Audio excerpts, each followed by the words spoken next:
Welcome back. It's a beautiful day, and I am not really on the beach, but it is storming outside, so I thought it'd be a good day to have some beach background. But anyways, thank you for joining us. Welcome back to Beth Talks. I have some really exciting news today I wanted to share with you.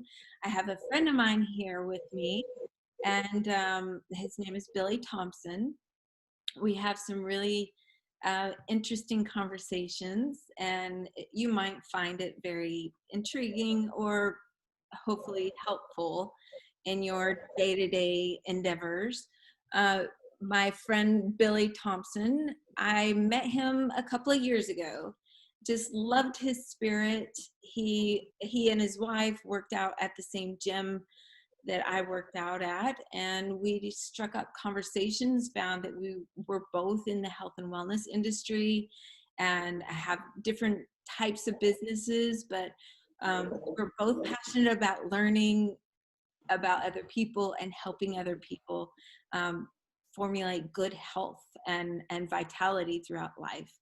So a little bit about Billy before we get started. Billy is he's like I said, a local entrepreneur in health and wellness in North Carolina. He is a community specialist manager at the Statesville Housing Authority. He has he's a house parent and a history teacher and a social worker at Barium Springs Home for Children.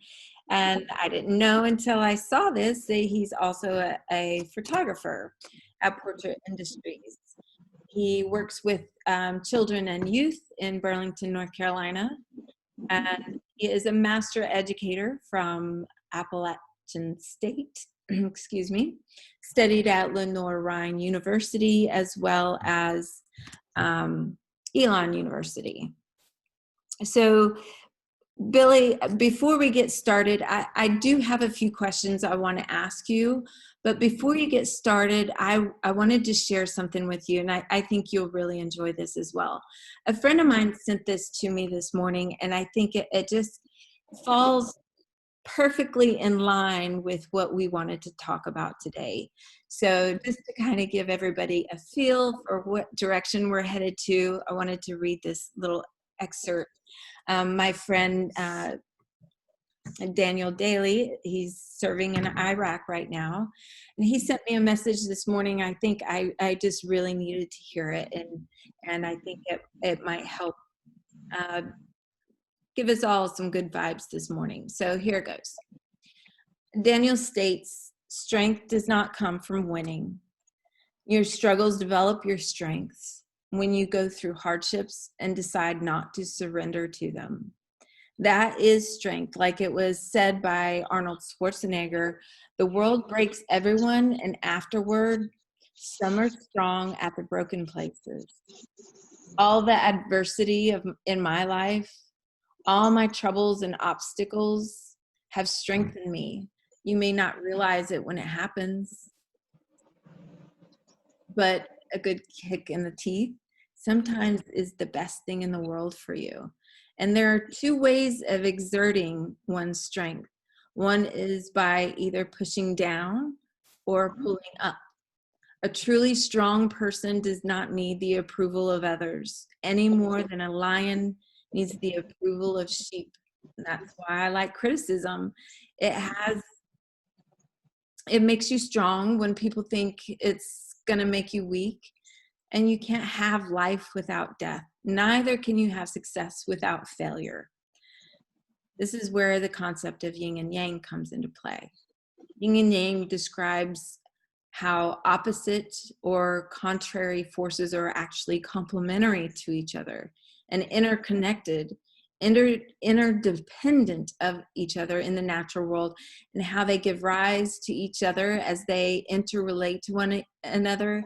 Everything has both yin and yang aspects. For instance, a shadow cannot exist without light. And just like the philosophy of Buddhism, the path to enlightenment lies along the middle way.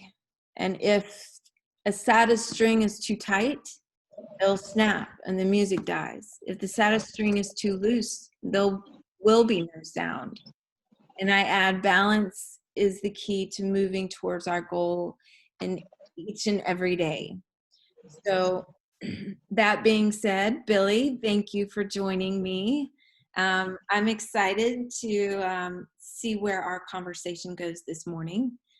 I have 4 questions lined up for you. Okay. And I'm excited to hear what you have to say. The first thing Well, first, I'd like to well, ask. let me just Yep. let me just first say thank you for having me on Beth Talk. So I get to spend time with an interesting, incredible, intelligent young lady who's willing to share her life story to be able to help other folks. And that's what life is all about. You are a caring individual who, like you said, we met 2 years ago, but with what we have as far as knowledge and just the, I would say, charisma, we connected. And now we're here together again today to share some information, hopefully, that will help some people. Yes. Yes. So this is the beginning of our collaboration. We've been talking about it, trying to come up with creative ways to talk to people about this stuff. So I'm excited that we finally got it going on here. Yes, yes. So let's see where it takes us. If it helps just one person that sees this video, we have been a success, right? And that's true. That's true. All right. So my first question for you, Billy, is what do you think about the new normal in today's world, and what does that mean to you? Well, Beth, for me, the new normal is an old normal because, being brought up in the 60s and the 70s, bottom line, my folks were sharecroppers and we didn't have a whole lot. And so, therefore, we didn't go to a lot of places. We maybe only went to town once a week on a Saturday, maybe. We went to church every Sunday, but we didn't get a chance to just go hang out like normal people, not I wouldn't say normal people, but like people normally would do if it wasn't these trying times. We had more time to spend together as a family, to do things as a family, to read together, to write together, to play ball together, to just be together. And I think that one of the things that is happening now with this quote unquote new normal is causing people to understand that they need to spend. You muted. There you go. Family, spend more time with friends, and just be able to know that you don't have to leave your home to have a great time. There's so many things that you can do at home and enjoy one another. So the new normal for me, I think, is what will be part of the normal for the rest of our lives. Well, in a lot of ways, I do hope that we do adopt some of this new normal into our everyday lives, and I'm not sure if we'll ever go completely back to the way it was before. But you're right. I think this has allotted us a really great opportunity to slow down and take some time to appreciate our life, our family, our friends, and have time to reflect on what it is we really want in life. So, you know, adversity sometimes really brings out the best in people, and that's what I'm hoping that the outcome of this will be.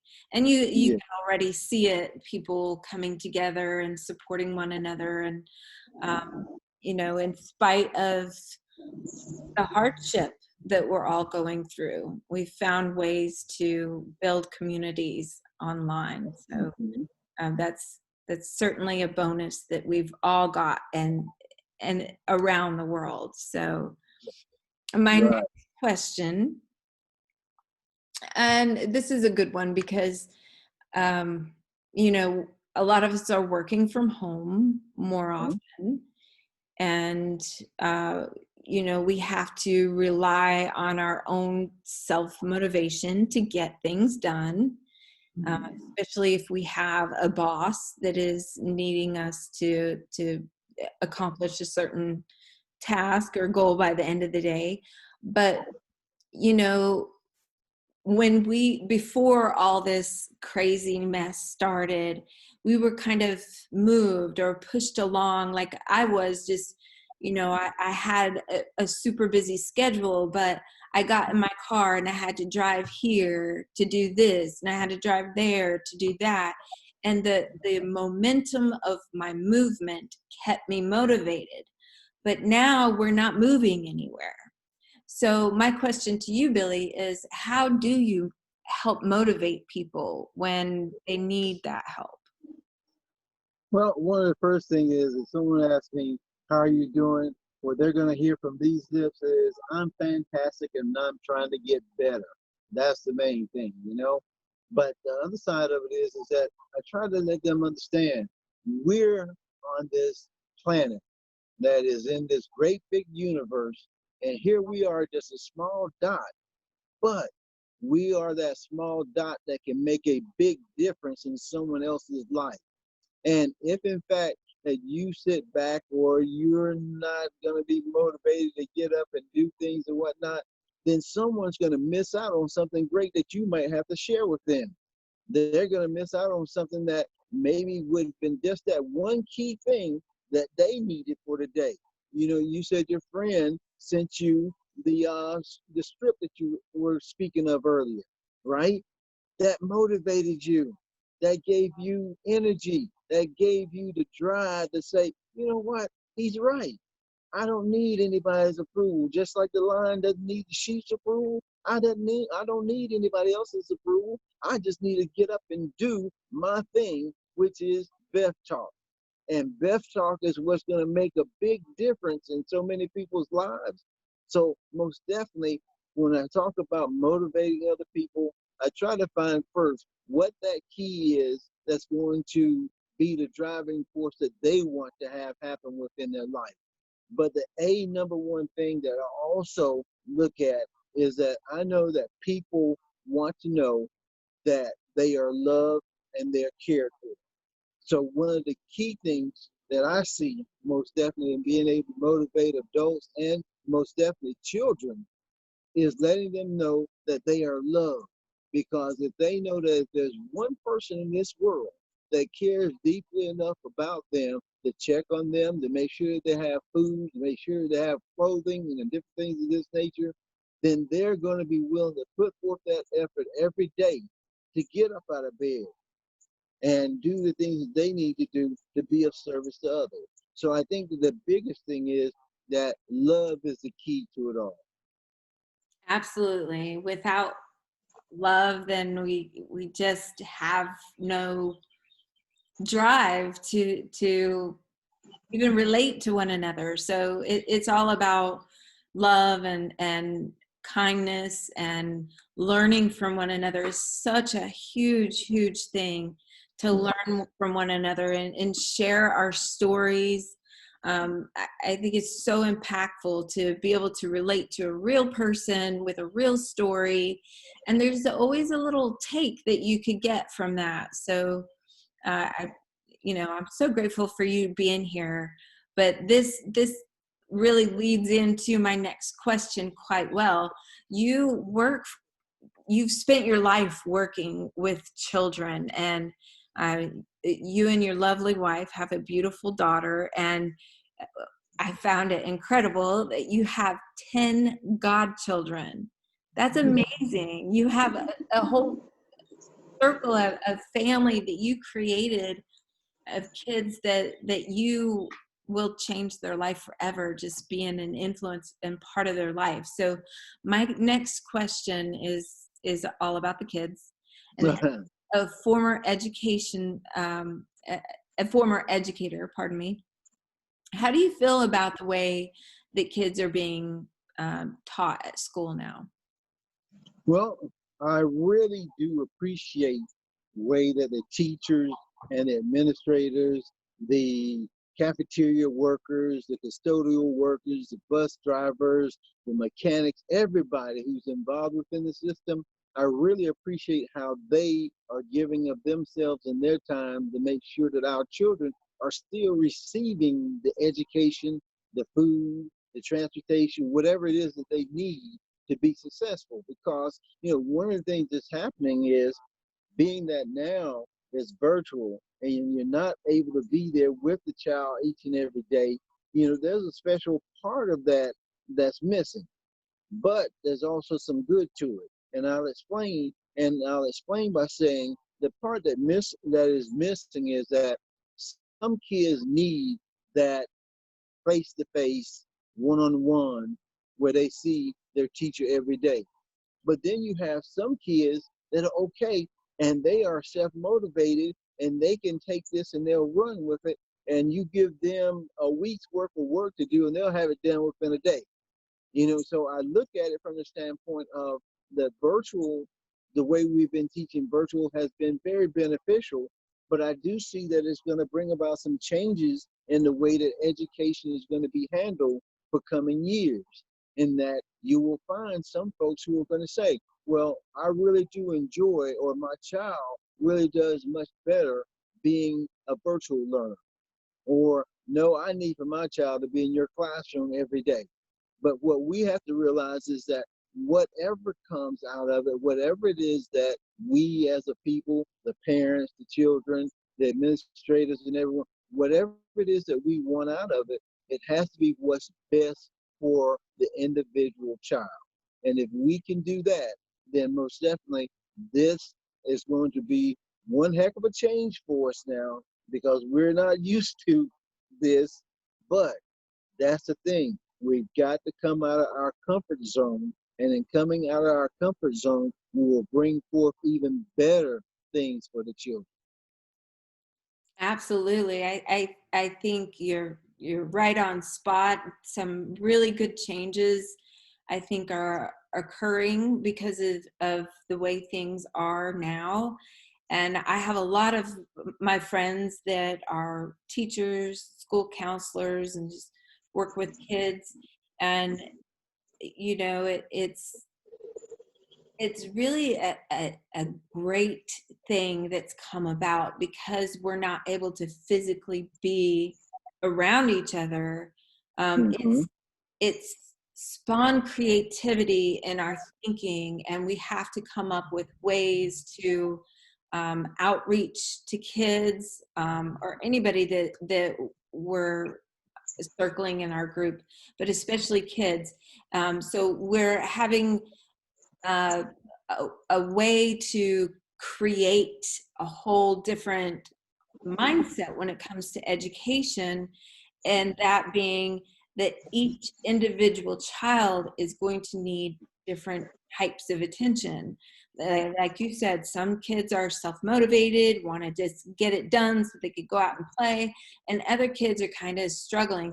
So this is a way of really, instead of sitting in a classroom and teaching the same way to every student, now we have individuality when it comes to Yeah. students, because you're going to be able to see which kids are needing a little bit more one-on-one, which kids are a little bit more independent, or which kids need something a little bit more challenging. So it's a fantastic way to create a whole new customization of not only education, but the way we think about work, the way we relate to each other. So we have to put a little bit more effort into relating and creating groups and networks and support for each other. And that is something that our creative brain has sort of been turned off for so many decades, I think, because we don't think about it, right? You get up, you go to work, you got to do that thing, you got to go over here and do this thing and that thing, and you know, your momentum of movement, like I said before, is keeping you going. You really don't have to think about what you're doing, but now you're in one spot. You have to think about what it is that you want to accomplish and how you're going to accomplish that. And therefore our creative brain is like turned back on, and it's a fantastic thing, I think. Exactly. So I have one last question, and we'll be out of here. So what do you think people should be really doing and focusing on right now, why we have this extra time to ourselves? You hit the nail on the head when you said get away from the comfort zone and become creative. Because one of the things that we have to do, we know that we need a different mindset to be able to help not only ourselves, and well, let me go ahead and say, yes, we do have to become selfish. And by meaning selfish, I mean you cannot take care of anyone else without taking care of self first. And if you take care of self by changing your mindset, to building your mindset to be more creative, to learning more about how it is that you can help your child understand what's better being taught while he or she is there at home. Not only that, just think about it. Being creative and coming up with some great recipes now, instead of having just the same old thing that you've been eating all your life for the last decade or so. Now you're having to think, wait a minute, there's not any meat at the grocery store. What am I going to do? You got to be creative and look for a different way of doing things. So, find yourself a good book to read. Find yourself on YouTube where you can listen to Beth talk and listen to her motivate you and give you great ideas about doing things. Find yourself an opportunity to open up and unleash that creativity that was placed in you at first. Because each and every one of us has a purpose that was given to us at birth, but it's our thing to bring that purpose out. And whenever we bring that purpose out, there's some amazing things that will happen, not only for us, but for everyone that is around us. Even some people who are miles and miles away from us can benefit from the greatness that we have inside, because it's locked in there, it's there. But we've just got to be creative enough to be able to pull it out, put it on paper, and make it happen. And with this time, this day and time, you will find that you have more people out there that are available to help you live your purpose, to live a life that you can be able to be of service so that you can be a leader. Because to me, you can't be a great leader unless you're going to be a great servant. And so in being a great servant, you will make sure that everyone is taken care of. And your creativity might be the next great thing that changes the whole world. But it's locked away within you. And I don't want it to be such that, like so many people have died and went on and taken great ideas with them to the grave, that may have made a big difference in this world. But no one will never know. But one good thing I can say, and that is life is all about energy, and energy is continuous. So where that person may have not put it out there, that energy that he or she has still exists, and it will find its way unto a creative mind that is willing to accept it. Because as you know, they say when the student is ready, the teacher will appear. And so whenever the person is ready, that energy will come about when they are ready to open up their hearts. Because the biggest thing of all that's going to make all the changes, all the difference in being creative is having a love for what it is that you're creating. So with that, I say most definitely, folks, just open up your heart, open up your mind, and be creative. Get a different mindset to deal with these particular days, because nothing will ever be the same again. Beautifully said. I love it. You said it so perfectly. And, I quit watching the news. Yeah, yes. Yes, most Don't watch definitely. the news. It's poison. Yes, you know. We've What, got we got to motivate ourselves. We got to find ways to be happy, and you're absolutely right. It's all about energy. And when you're sad and when you're feeling like the weight of the world is on your shoulders, you could feel that. You just feel sluggish and tired, and you just can't think of anything positive. Positive thinking is like a wet sock, it's not going to help you unless you first dry it off, right? You that's can't right. have positive thinking. You have to have action to go along with that thinking. And you can't take action on making changes without creating in your mind what Hmm. changes are that you want in Right. life. And it's not necessarily, oh, I want to change this about my body. I want to change this about my habits. It's not just about changing little things. It's about imagining a bigger picture and creating the world that you want within that picture. So Right. positive thinking is great, but you have to create the world that you want to live in. That is very true. You know, I was reading a book, The Untethered Soul by Michael Singer. And, and that was one of the things that he talked about, is finding that place and finding that happy place. And then once you find it, then you can make the world a happier place. Absolutely. I'm definitely going to check out that book. I have another friend of mine, a local artist that had wrote a book a couple of years ago that I've been meaning to get to. So I'm going to read that, and then I'm going to check out that book because that sounds like a really awesome read. It really is.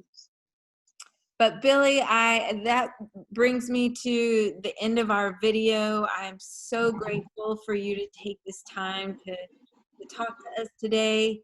And anybody that has watched the video this long, please like it. Put a like on there and share it because you never know who it's going to help. If you liked it, somebody else is probably going to like it too. So like, share, and subscribe. And let's just kick butt in the world and create communities that love each other. No more fighting, and No more fighting. get off the news channels. That's right. Get off the news. Share your story, struggles, good times, whatever it is. Trust me, someone will appreciate it. So you continue to do the things that you do. Okay, Beth. Thank you, Billy. You guys, you have an awesome weekend, and viewers, thank you for listening. Hoping to do more of these talks in the future, so stay tuned, and I'll be back hopefully next week. Have a good one, Billy. All Thank you. right, you too. Bye. Bye bye.